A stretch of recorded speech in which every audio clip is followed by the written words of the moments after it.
Hey, what's up guys, and it's time to install the Android Q Gsi on any Android smartphone. So I'm having this Motorola One Power right now. It has A/B partition, and the Moto G5 Plus has A partition only, and you can install it on any Android smartphone which supports Project Rebel unofficially or officially, doesn't matter.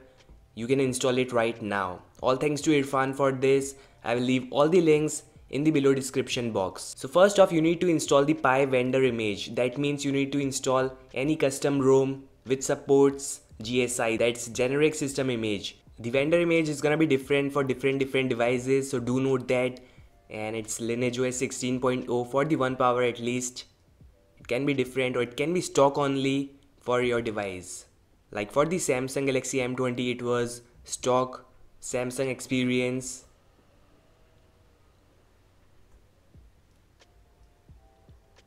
Installation is done. Now I have to reboot to the recovery itself. Alright, so this installation method I'm gonna show you right now is same for all. First off, you have to install this permissive version 2.0 permissiver, and this is important guys. This one is really important. After that, you need to format your data. Here we go.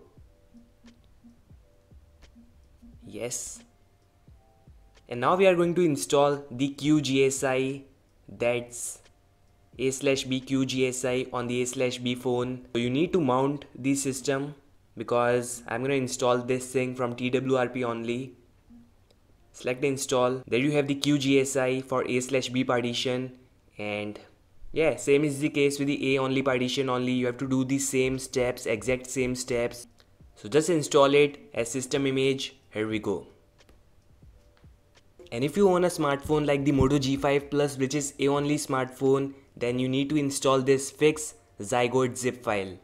The Motorola One Power is A/B, that's why I am skipping this file. But if you own a Moto G5 Plus or any other A only smartphone, then you need to download and install this file also after the GSI. Just reboot your smartphone like this, and alright, so it's here guys, the Android Q Gsi, and let me show you. Yes, this is the Q Gsi only.